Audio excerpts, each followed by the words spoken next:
Moisés enseñó de manera particular toda la doctrina para que los Cohen, los sacerdotes, pudieran discernir y guiar al pueblo.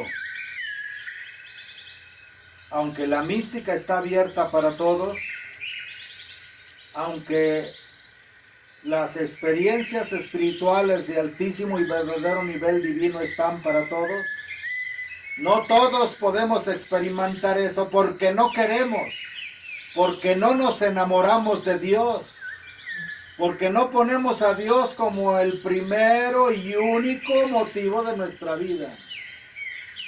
Porque como dijo nuestro Señor Jesucristo, buscad más bien el reino de Dios y su justicia, todo lo demás os vendrá por añadidura.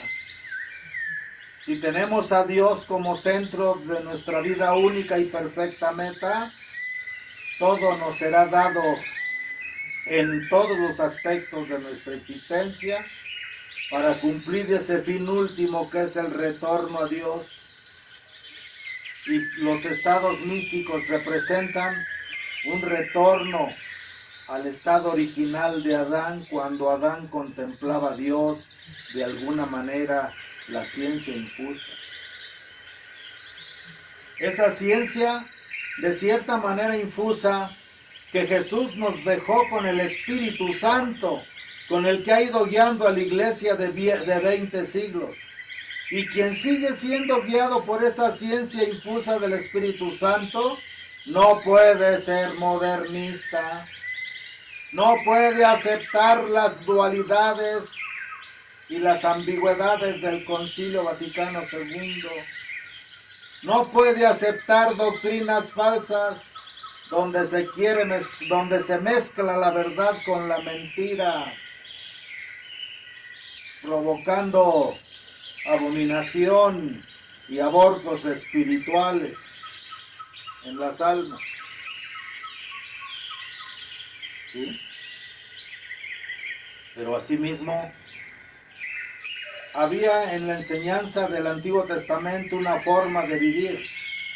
Cuando vemos los primeros 5 libros de Moisés, vemos casi al detalle las formas de vivir que el Señor entregó a Moisés para que el pueblo viviera como pueblo y para que cada quien viviera como cada cual, conforme a la verdad divina, al orden divino, que conduciría al pueblo de manera global al fin último, que era traer a la tierra al Mesías, a Jesucristo nuestro Señor, y al mismo tiempo llevar a cada uno de los integrantes de Israel a la meta final, a llevarlos al nivel más alto para que pudieran aceptar a Cristo. Los que hicieron esto del Antiguo Testamento, como Abraham, que vio el día del Mesías, como lo dijo Jesús. Abraham vio mi día y se gozó. Por eso todos los patriarcas y todos los profetas y muchos reyes como David, los que se mantuvieron fieles del pueblo de Israel, después en la ascensión del Señor entraron al cielo junto con el Señor, porque habían creído en el Mesías aún antes de venir. O sea, que llevando la doctrina de Moisés al pie de la letra debe de conducir a cada alma a aceptar a Jesús como el Mesías. Esto no sucedió en todo el pueblo de Israel en el tiempo de nuestro Señor Jesús, el Mesías. No. Principalmente aquellos que deberían de haber llegado a esa experiencia espiritual, que si acaso nada más José de Arimatea y Nicodemus pudieron reconocer a Jesús porque habían vivido la enseñanza de Moisés como Moisés lo había dejado. No así Anás, Caifás y los demás del Sanedrín, que se ensañaron demoníacamente para sacrificar a nuestro Señor Jesucristo. Y ahora muchos judíos se lavan las manos por internet, que Jesús no es hijo de Dios, que no es el Mesías, que no es hijo de Madre Virgen. Inclusive dicen que es hijo de adulterio. Inventos que crearon después y los plasmaron en sus libros de historia y de tradición, porque no pudieron contener la avalancha del evangelio que atrajo a la palabra de nuestro Señor Jesucristo, es decir, a la iglesia, a multitudes enteras. Tuvieron que calumniar contra él y lo siguen calumniando. Y dicen que los romanos lo mataron porque se había metido al templo a profanar el templo. Eso no es una verdad, ya que no hay testimonios más cercanos que lo que dice el Evangelio. Y quienes lean el Santo Evangelio verán la hazaña, el odio con el que los judíos se ensañaron contra nuestro Señor Jesucristo. ¿Sí? Dios les dio muchas señales. Primero los patriarcas y luego Moisés y los demás profetas. Y aunque hubo profetas mayores y profetas menores, también hubo en Israel muchos profetas verdaderos que no están inscritos en los textos bíblicos. Pero Dios hablaba y hablaba y hablaba tratando de que el pueblo adquiriera una vida espiritual que los llevara no a uno, no a aquellos que se les llama elegidos, sino a todos, a un nivel de comunión con Dios de tal manera que cuando nuestro Señor Jesucristo apareció, todo el pueblo pudiera haber entrado en ese nivel. Si no era Jesucristo, nuestro Señor, el Mesías, el Hijo de Dios, ¿por qué lo seguían las multitudes? Porque el mismo Caifás dijo, es mejor que muera uno y no todo el pueblo. ¿Y qué vamos a hacer? Porque si lo siguen siguiendo, todos se van a ir con él y a nosotros nos van a dejar. ¿Qué tenía Jesús nuestro Señor? Que la gente lo seguía, que el pueblo lo seguía. Y aún en el momento del juicio delante de Pilatos, obviamente el pueblo estaba programado con amenazas, con excomuniones. Estarán excomulgados del templo y de la sinagoga si sigues a Jesús. Y eso fue lo que hizo callar a muchos cuando estaba siendo acusado ante Pilatos.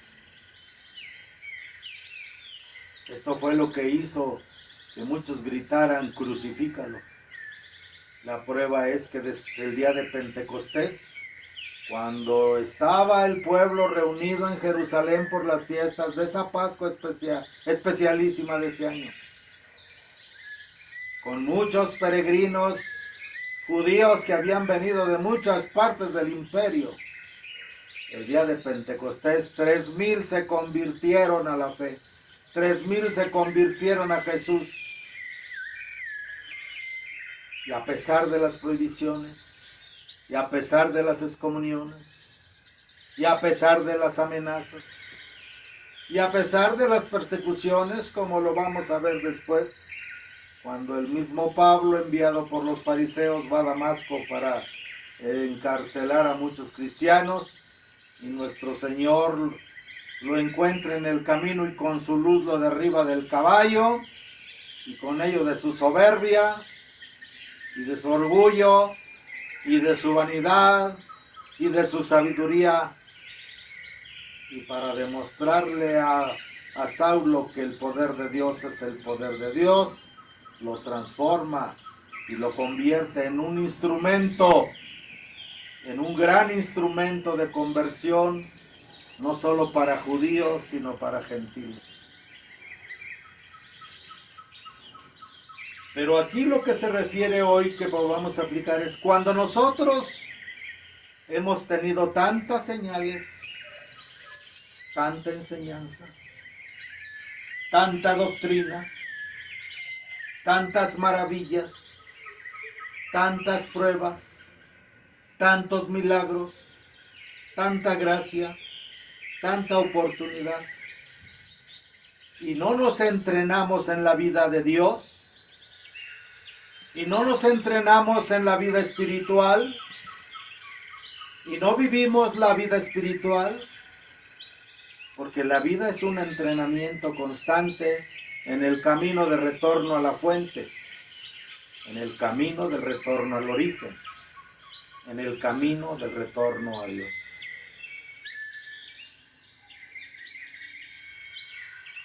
¿Qué pasó con Jerusalén? Los rabinos, los sacerdotes del templo, por llevarle en paz con los romanos, permitieron que Pilatos, que el imperio romano levantara una torre idolátrica en una de las esquinas del templo, que era donde vivía Pilatos. Y lo de Dios a Dios y lo del César al César. Y esto provocó la destrucción del templo de Jerusalén. Hay judíos que dicen que Jesús no fue el Mesías. Ahora en internet lo hay. Hay judíos que dicen que Jesús se equivocó con la profecía de la destrucción del templo, porque dijo: en verdad os digo que no quedará piedra sobre piedra. Y dicen ellos: es que quedó el muro de los lamentos. ¿Y de qué sirvió? De todas maneras Jerusalén fue destruido. De todas maneras el templo fue destrozado. De todas maneras los judíos fueron puestos en fuga, por no haber reconocido el tiempo en que Dios los visitó en su Hijo Jesucristo. Todo lo que digan ahora pueden ser disculpas. Católicos, abran los ojos, por favor. Así nosotros somos una ciudad de Jerusalén. Si nosotros no aprovechamos toda la riqueza de la iglesia, toda la riqueza de la doctrina, toda la riqueza de la mística, toda la riqueza de la espiritualidad, pero sobre todo, por encima de todo, la riqueza de los sacramentos, principalmente después del bautismo y la confirmación y de la primera comunión, el sacramento de la confesión, el sacramento de la penitencia, que con el paso del tiempo deja de ser un motivo de confesar pecados y debe de convertirse en una entrevista de dirección espiritual con el confesor. El sacramento de la penitencia es la puerta al proceso místico. Primero, acusamos pecados, volvemos a reincidir, pero en el proceso de escuchar la palabra de Dios, de estudiar la Sagrada Escritura, de conocer la doctrina, moral, culto, liturgia de la iglesia, nos vamos transformando. Eso debe de ser. Y poco a poco, la entrevista de la penitencia en el sacramento de la reconciliación se tiene que volver un sacramento de finura, donde el confesor se vuelve el director espiritual de aquel que se acerca a pedir consejo. Claro, primero somos absueltos de pecados graves y reincidentes, pero en la medida que nos vamos transformando, a través de un constante trabajo personal, de confesarnos continuamente, de ser guiados y dirigidos por los sacerdotes, verdaderamente con un consejo espiritual, para entrenarnos en cómo debemos de quitar, como decía un superior que yo tuve, el que me ordenó, para poder quitar la fábrica de pecados, para poder clausurar y no solo clausurar, sino destruir la fábrica de pecados. Sobre todo, la constancia del sacramento de la penitencia a través de arrepentimiento, conversión, ayuno, sacrificio, penitencia, obediencia y constante asistencia al santo sacrificio de la misa para unirnos con Cristo, para ver a Jesús en el santísimo sacramento del altar. Y bésame con los besos de tu boca, dice el Cantar de los Cantares. Como verbo, como palabra pasa de su boca a nuestra boca para alimentar nuestro corazón, nuestra mente y todo nuestro ser. Y en la medida en que nos alimentamos más y más de Jesús, nos vamos transformando en Él. Y el confesor nos enseña a ser verdaderos artistas para hacer de nuestra alma un templo donde nuestro cuerpo, nuestras emociones, todo nuestro ser, a través de la dirección espiritual, se nos enseña cómo construir el tercer templo. Es el templo no hecho de mano humana. El templo el templo que soy yo, con mi propio cuerpo, con mi corazón, emociones, mente, intelecto y todas mis facultades, para que Dios viva en mí en un templo no hecho de mano humana. El único templo capaz de sostener la presencia divina de aquel que vive y es eterno, infinito y para siempre. Entonces, a través de la guía espiritual, se nos enseña cómo combatir.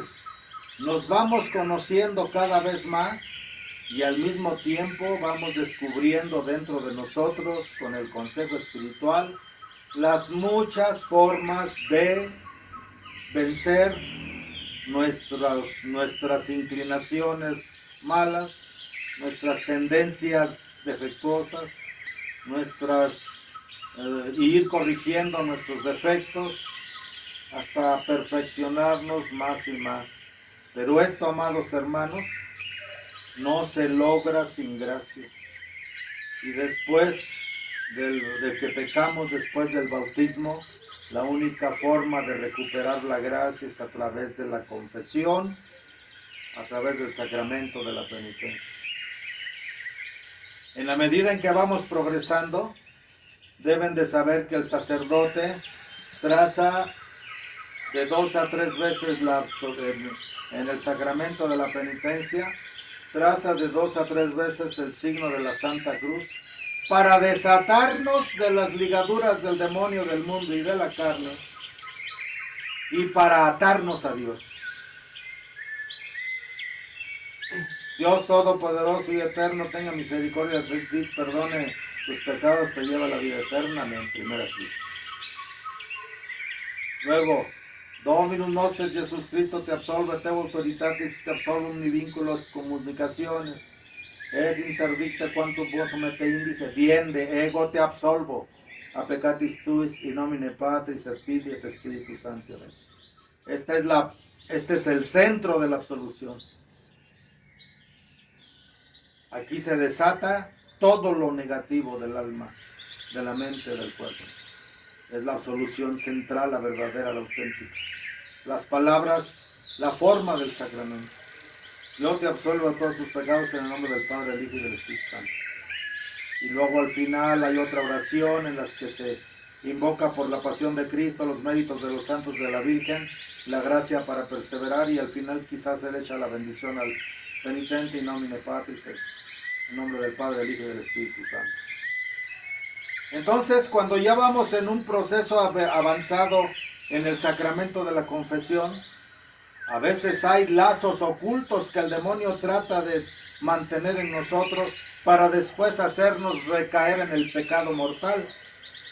A veces después, cuando ya hemos quitado el hábito del pecado mortal y empieza el proceso de cultivo del alma, el proceso de transformación, ahí es donde el feligrés el seglar tiene que estar más y más apegado a su director espiritual, y los directores espirituales más y más dispuestos a hablar con los seglares de manera personal, individual y privada, aparte de la predicación pública y enseñanzas generales,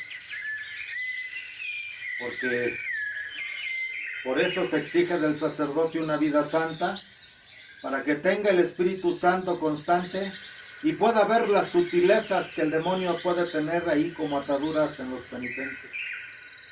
Por eso veíamos a los místicos, una Santa Teresa de Jesús, un San Juan de la Cruz, y todos los santos, ¿no?, que tenían sus directores espirituales, que quizá ya no caían en pecados mortales, y quizá ya no tenían ni siquiera pecados veniales, pero sí defectos de carácter.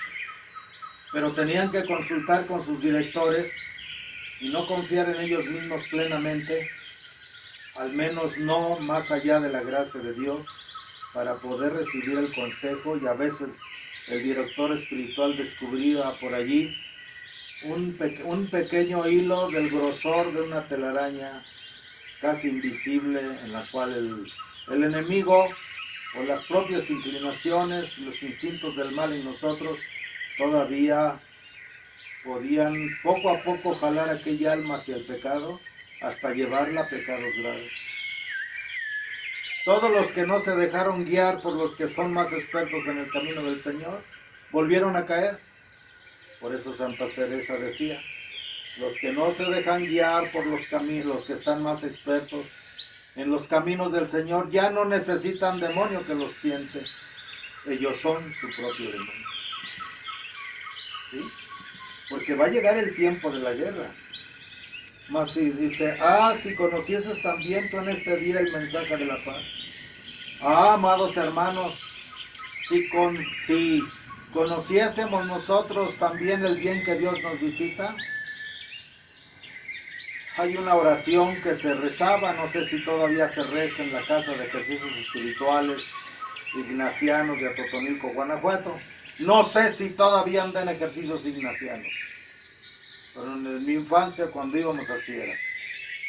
Hay una oración que dice así: advierte, alma mía, que estás en la presencia de Dios, más íntimamente a su presencia que a ti mismo.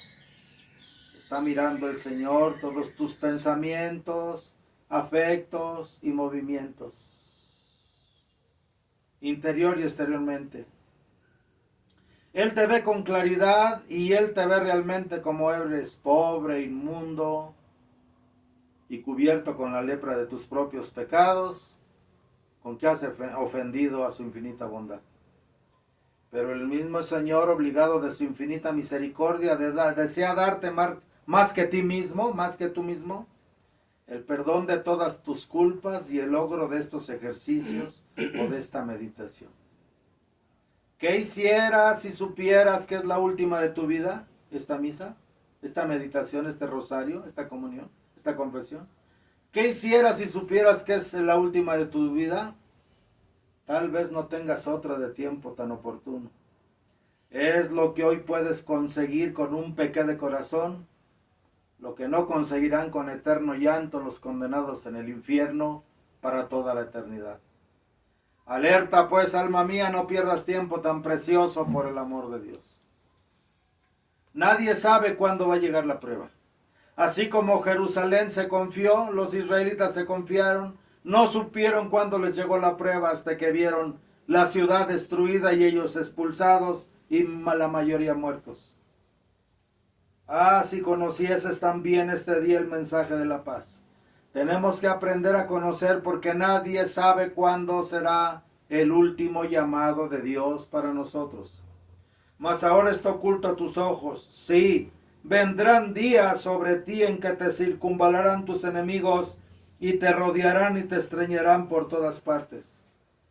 Si no te has entrenado en los caminos del Señor, si no te has entrenado en los caminos de la espiritualidad, si no te has entrenado en el camino de la guerra espiritual, amados hermanos, esas cosas que no has trabajado a conciencia, que están en tu inconsciente y en tu subconsciente, allí en lo más profundo de tu propio alma, se van a levantar contra ti y de pronto todos te van a atacar.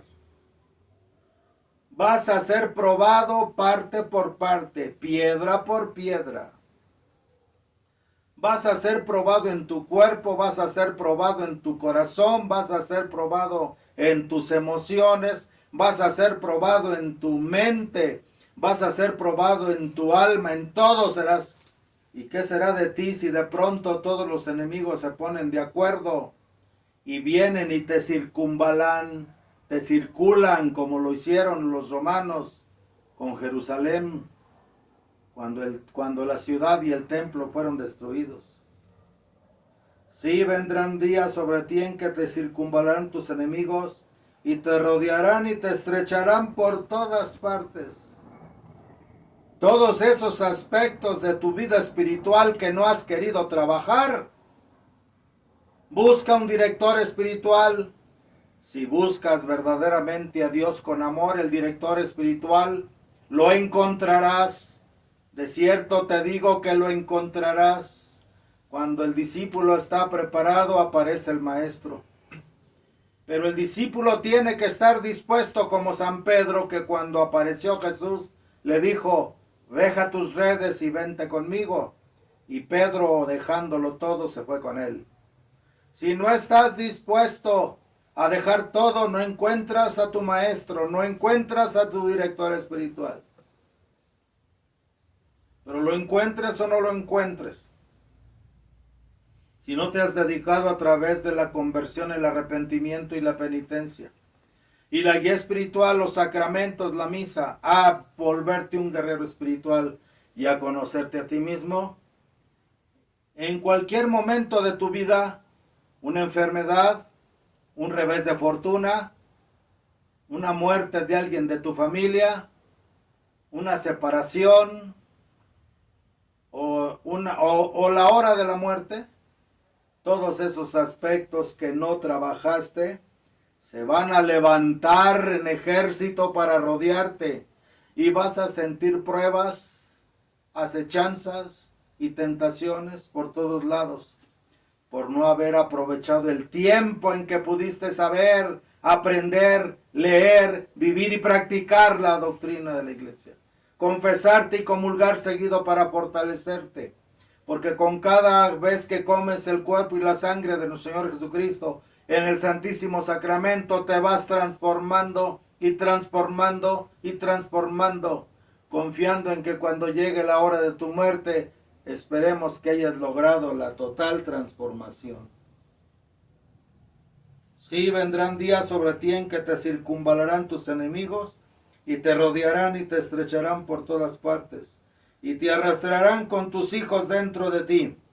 Te arrastrarán con todo lo que tú creías que habías trabajado dentro de ti. Estarás confundido, estarás quizás hasta renegando de Dios. Dios nos libre. Y no dejarán en ti piedra sobre piedra. Dios nos libre por no haber conocido el tiempo en que Dios te ha visitado.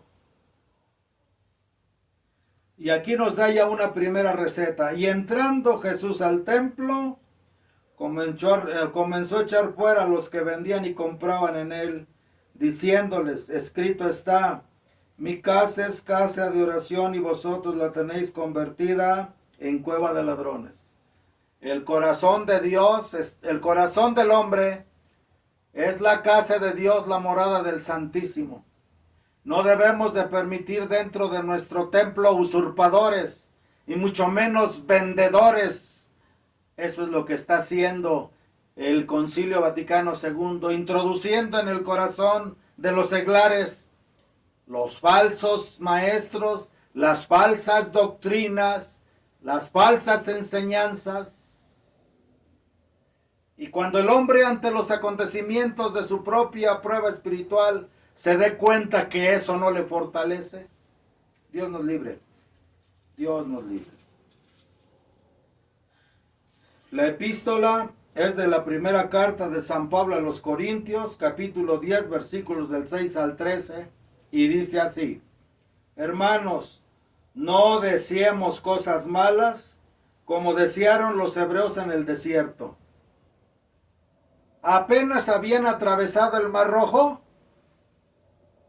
y llevaban 3 días caminando por el desierto y no tenían agua, y empezaron a murmurar contra Moisés. Ojalá nos hubieras dejado en Egipto.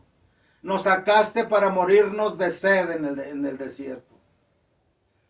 Nos hubieras dejado allá esclavos, pero comiendo y bebiendo y comiendo carne y divirtiéndonos. ¿Sí? La gente no quiere espiritualidad, está muy conforme con las situaciones del mundo. A través de la pandemia nos pusieron en un estado de supervivencia. La gente solo se preocupa por cosas materiales, comer, beber, tener casa y sobrevivir. Estamos igualitos que los egipcios. Preferimos la esclavitud del demonio, del mundo y de la carne a la libertad del alma en Cristo, a la libertad espiritual. Por eso muchos prefieren una iglesia cómoda, una iglesia que todo lo tolera, una iglesia que se ha apartado de la fe, una iglesia donde sus guías todo lo consienten, todo lo agachonean, todo lo alcahuetean, todo lo permiten. Y hasta ahí vemos a los sacerdotes bailando en los templos, en las misas carismáticas, y aplaudiendo y viviendo no como seres consagrados. Así andamos. Qué triste, amados hermanos. Pero mientras tengamos una buena comida, el sacerdote se preocupa por tener una buena casa, una buena cuenta en el banco, un buen automóvil de último modelo, y si se puede, pues una vieja o un acólito, si es gay, ¿verdad? Hay que darle al pueblo teatro y circo, pan y circo. Y la situación del mundo está marcando que vienen pruebas muy fuertes y son pruebas de fe. ¿Qué vamos a hacer, amados hermanos, ante esto?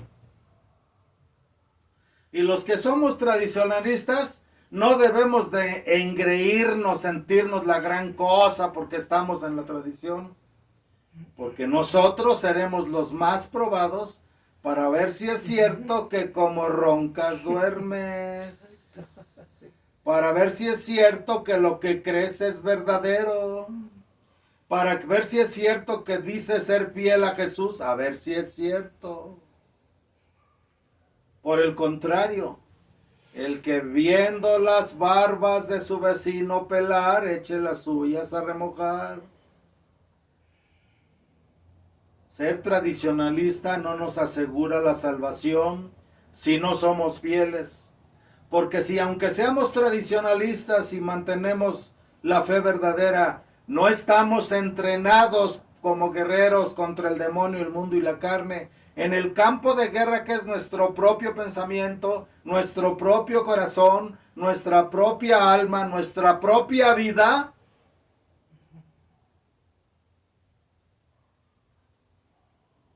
menos vamos a por qué escandalizarnos o a juzgar a aquellos de nuestros hermanos sacerdotes, obispos, cardenales, o el mismo que está en Roma diciendo que es papa, que se ha desviado. ¿Cómo podemos juzgarlos? Debemos de orar porque la voluntad de Dios es que todos los hombres se salven y vengan al conocimiento de la verdad.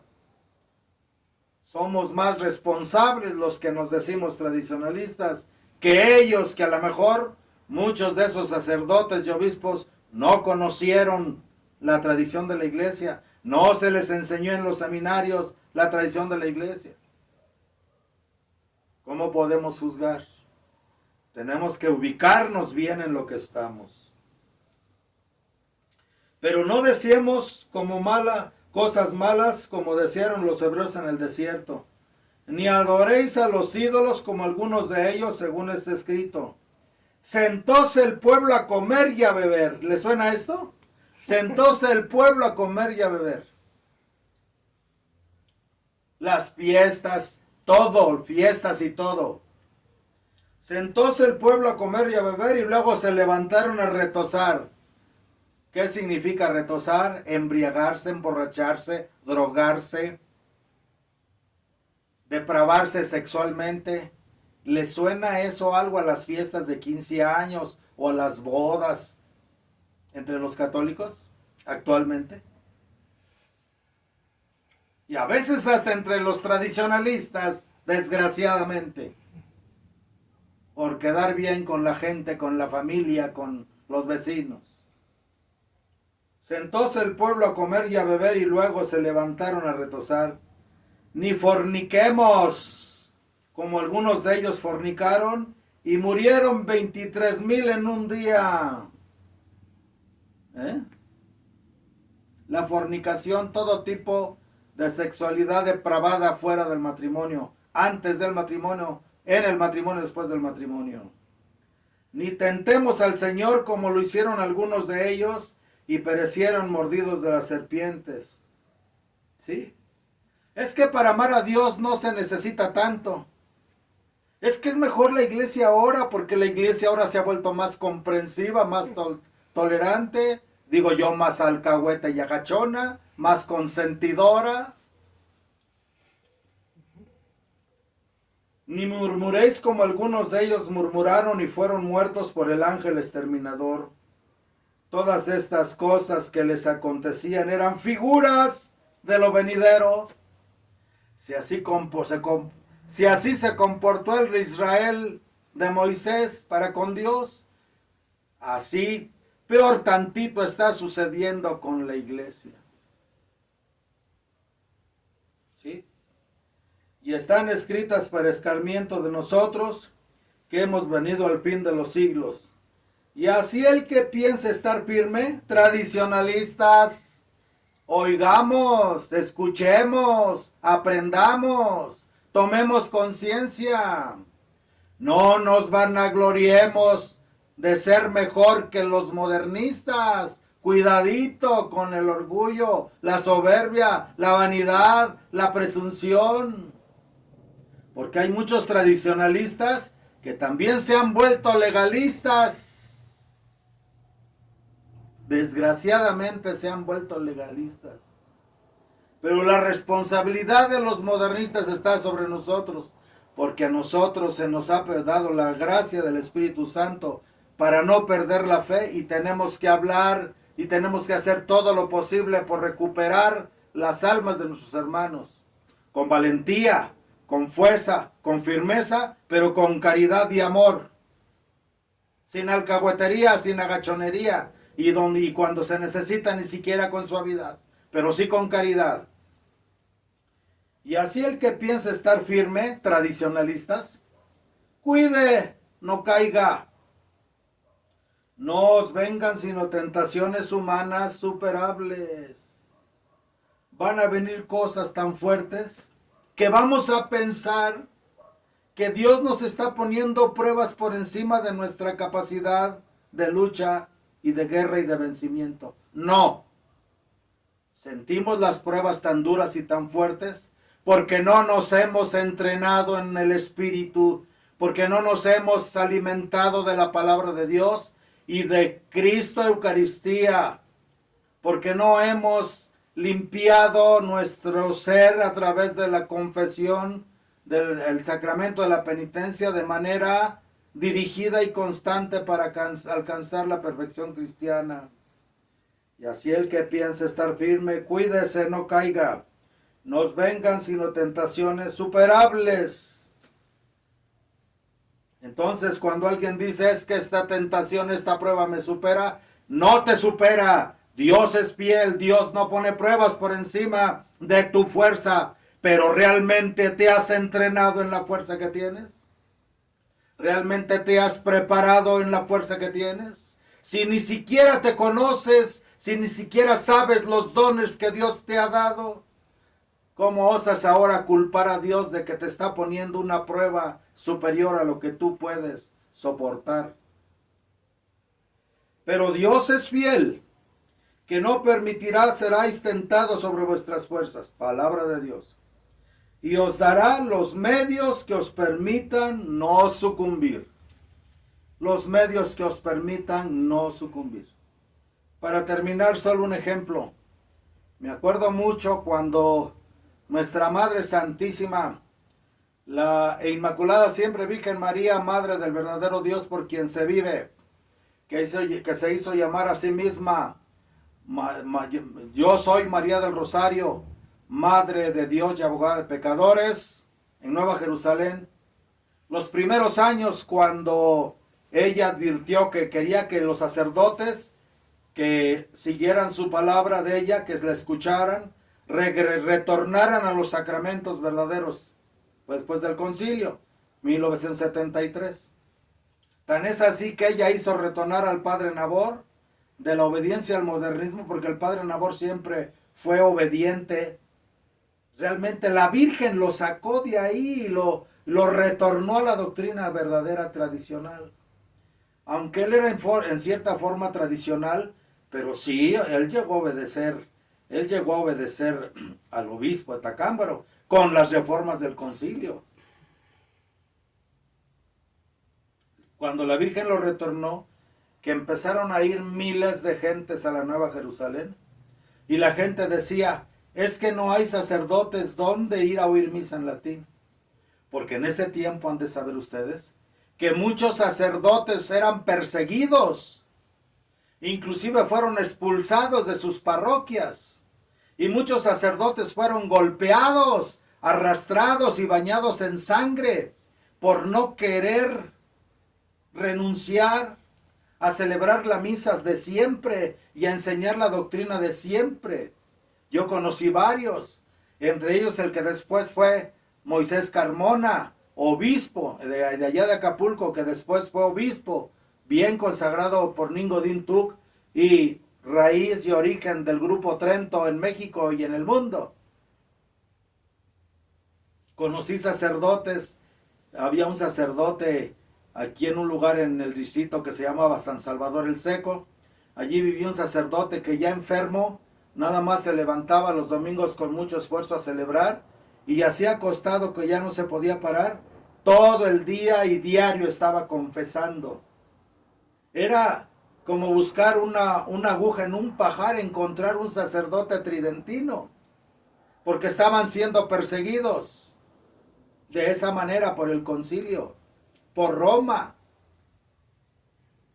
Yo viví ese tiempo, es mi experiencia de ese tiempo. Mucha gente de la que iba a ver a la Virgen del Rosario, Michoacán, rezaban el rosario diario y el domingo agarraban los misales y leían la misa y de rodillas, lo que le llaman la misa seca, rezaban el rosario o cantaban el trisac en sus casas con su familia, y cada mes, era lo que hacía que la gente cada mes fuera a Michoacán, iban en peregrinaciones numerosas solo por una cosa, para confesarse, para comulgar, para oír una o dos misas en latín. En aquel tiempo yo me acuerdo cuando yo conocí, el 15 de agosto del 75, llegamos, no había nada. Las monjitas nos recibieron con banderas.